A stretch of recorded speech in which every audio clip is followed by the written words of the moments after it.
Assalamualaikum warahmatullahi wabarakatuh. Alhamdulillah. Alhamdulillahilladzi arsala rasulahu bil huda wa dinil haq liyuzhiru ala dini kulli wa kafa billahi syahida. Asyhadu an la ilaha illallah wahdahu la syarika lah wa asyhadu anna Muhammadan abduhu wa rasuluhu nabiyya ba'dah. Allahumma salli wa sallim wa barik ala sayyidina wa maulana Muhammadin wa ala alihi wa ashabi wa man tabi'ahum bi ihsani ila yaumiddin, amma ba'd.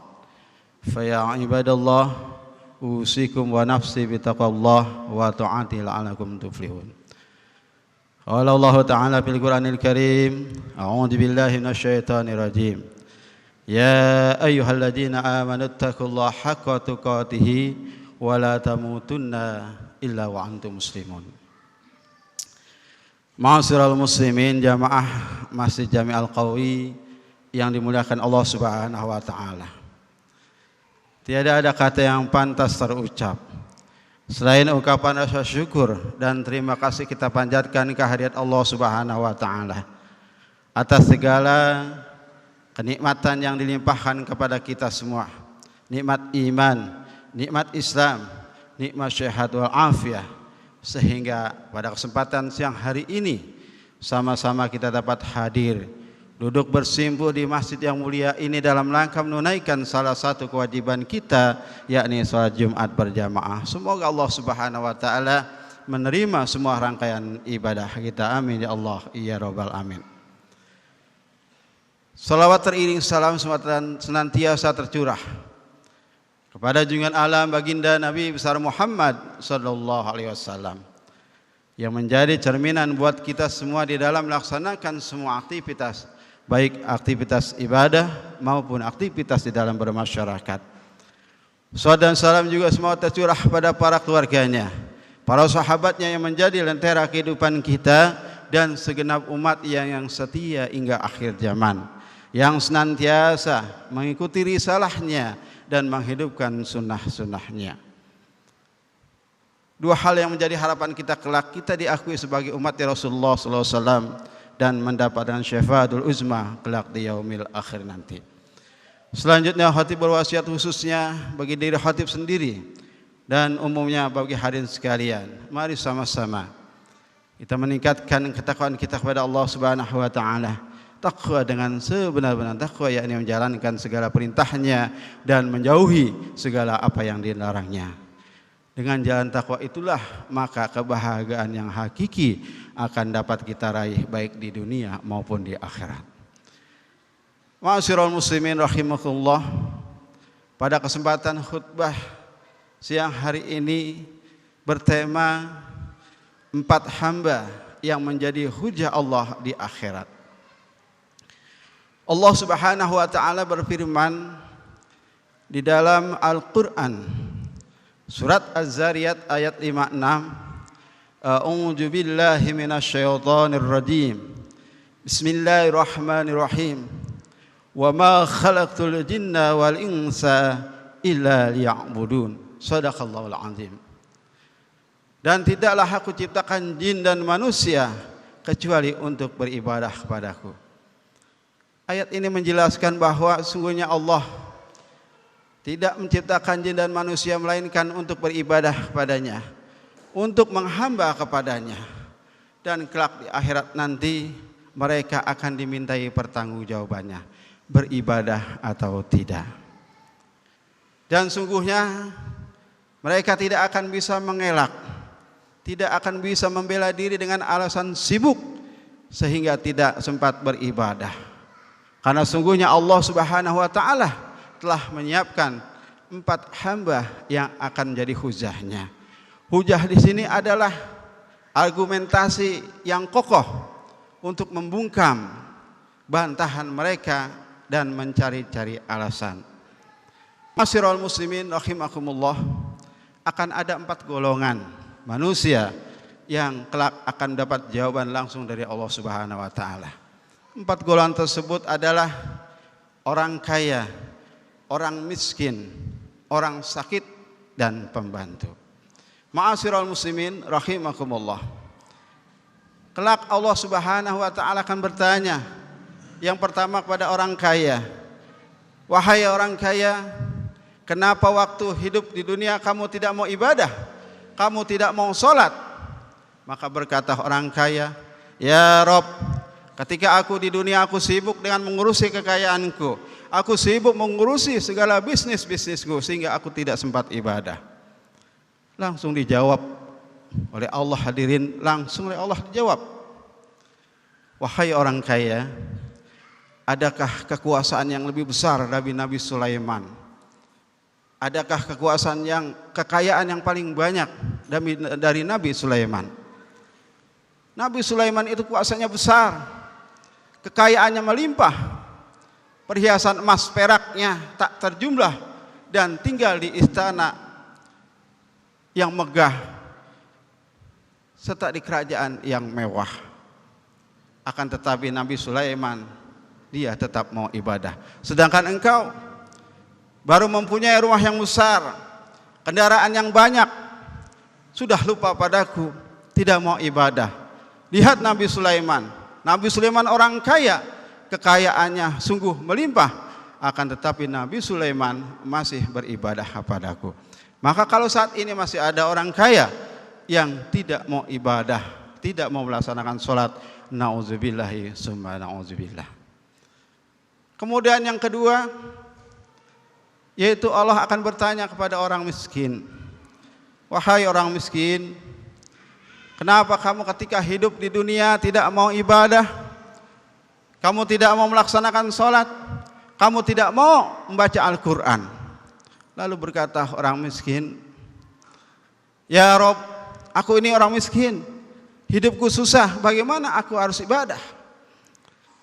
Kemudian dijawab langsung oleh Allah, hadirin, hai orang miskin, kamu tahu Nabi Isa alaihissalam? Nabi Isa alaihissalam itu orang miskin di muka bumi ini.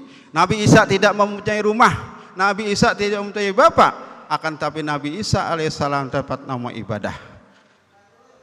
Maka kalau saat ini masih ada orang yang mengaku diri miskin kemudian tidak mau ibadah, tidak mau membaca Al-Quran, tidak mau melaksanakan sholat, na'udzubillah summa na'udzubillah. Miskin di dunia, lebih-lebih miskin di akhirat. Dan kalau kita suruh pilih miskin di dunia, asalkan jangan miskin di akhirat. Jujur, pada saat ini zaman sekarang tidak akan ada orang yang miskin. Miskin itu kata dirinya, aku orang miskin. Kata siapa? Uang dia punya, motor juga dia punya, anaknya pegang handphone satu-satu. Miskinnya di mana? Ya miskin adalah akidahnya, ya miskin adalah ibadahnya. Padahal orang hidup di dunia, jangankan hidup di dunia, ketika kita hidup 4 bulan di kandungan orang tua kita, Allah sudah menjamin rezeki kita. Ma'asyiral muslimin rahimakumullah. Kemudian bagaimana kita cara untuk meraih atau mengambil rezeki kita? Yaitu dengan ibadah. Mungkin kita jauh sama Allah sehingga perasaan kita miskin terus karena jauh dari Allah. Mungkin kita jauh dari Al-Quran, tidak pernah baca Al-Quran, hati kita tidak tenang, gundah gulana karena kita jauh dari Al-Quran. Coba membaca Al-Quran.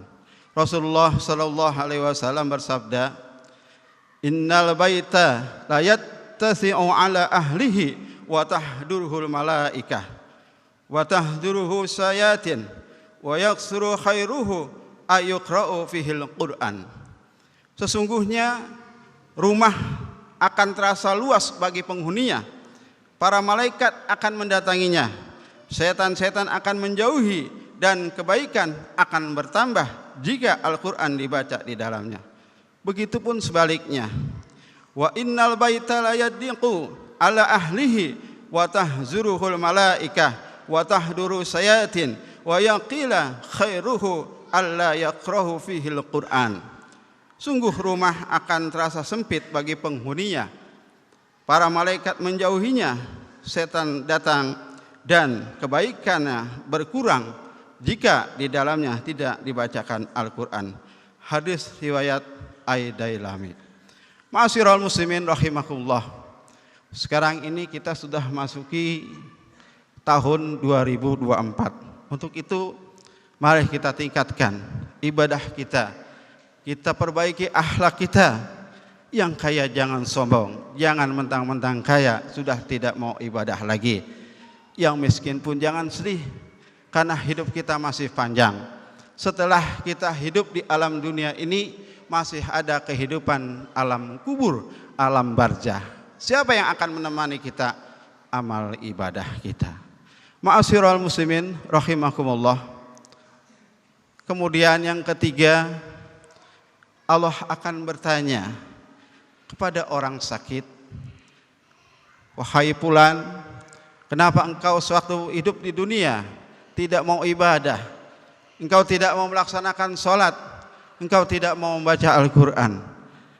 Kemudian si orang sakit tersebut berkata, ya Rob, aku ini sakit, aku ini sakit.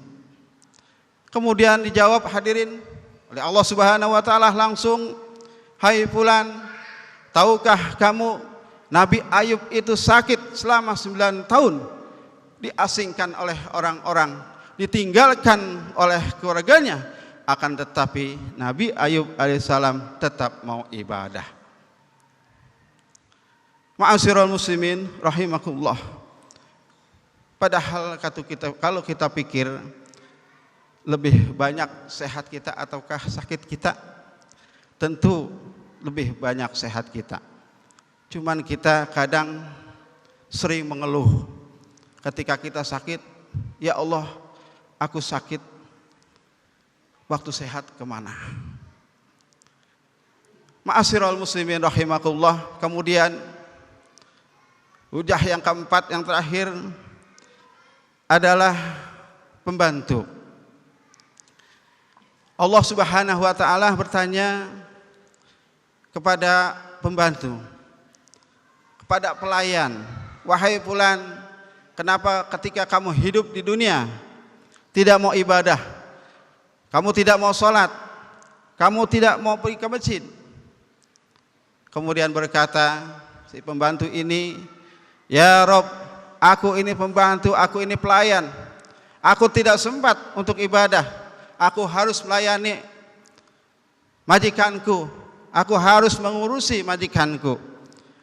Kemudian dijawab langsung hadirin Allah Subhanahu wa taala, wahai fulan, tahukah kamu Nabi Yusuf alaihissalam adalah seorang pelayan, seorang pembantu melayani salah satu seorang penguasa dari Mesir, melayani majikannya, mengurusi majikannya.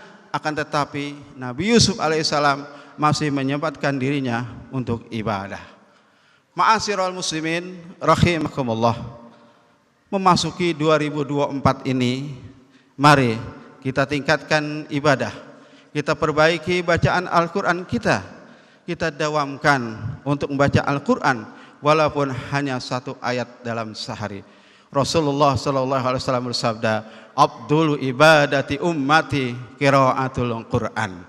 Sebaik-baik ibadah umatku adalah membaca Al-Qur'an. Hadis riwayat Al-Baihaqi.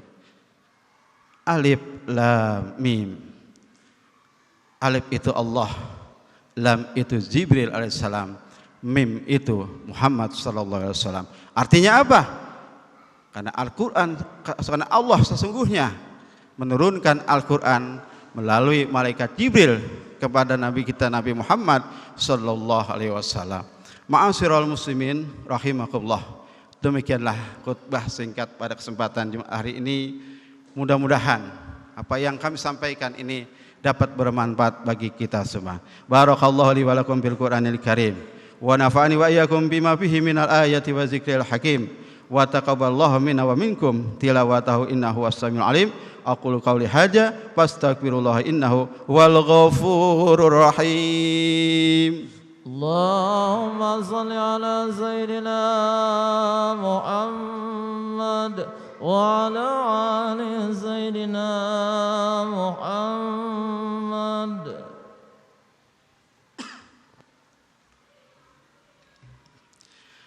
الحمد لله الحمد لله رب العالمين الذي خلق الإنسان وسائر المخلوقات والذي علم الإنسان ما لم يعلم أشهد أن لا إله إلا الله وحده لا شريك له وأشهد أن محمدا عبده ورسوله اللهم صل وسلم وبارك على سيدنا محمد وعلى آله وأصحابه أجمعين أما بعد فيا عباد الله أوصيكم وإياي بتقوى الله تعالى وطاعته لعلكم تفلحون واعلموا أن الله تعالى صلى على النبي قديما فقال تعالى إن الله وملائكته يصلون على النبي يا أيها الذين آمنوا صلوا عليه وسلموا تسليما اللهم صل على سيدنا محمد وعلى آل سيدنا محمد وعلى أنبيائك ورسلك وملائكة المقربين وارض اللهم عن الخلفاء الراشدين أبي بكر وعمر وعثمان وعلي وبقية الصحابة والتابعين والتابعين لهم بإحسان إلى يوم الدين وارض عنا معهم برحمتك يا أرحم الراحمين اللهم اغفر للمسلمين والمسلمات والمؤمنين والمؤمنات الأحياء منهم والأموات ويا قاضي الحاجات ربنا اغفر لنا ذنوبنا وإسرافنا في أمر وثبت أقدامنا وانصرنا على القوم الكافرين ربنا اغفر لنا ولإخواننا الذين سبقونا بالإيمان ولا تجعل في قلوبنا غلا للذين آمنوا ربنا إنك رؤوف رحيم اللهم اغفر لأمة سيدنا محمد اللهم ارحم أمة سيدنا محمد اللهم استر أمة سيدنا محمد اللهم اجبر أمة سيدنا محمد ربنا ظلمنا أنفسنا وإن لم تغفر لنا وترحمنا لنكونن من الخاسرين ربنا آتنا في الدنيا حسنة وفي الآخرة حسنة وقنا عذاب النار عباد الله إن الله يأمر بالعدل والإحسان وإيتاء ذي القربى وينهى عن الفحشاء والمنكر والبغي يعظكم لعلكم تذكرون ولذكر الله أكبر. أقم الصلاة.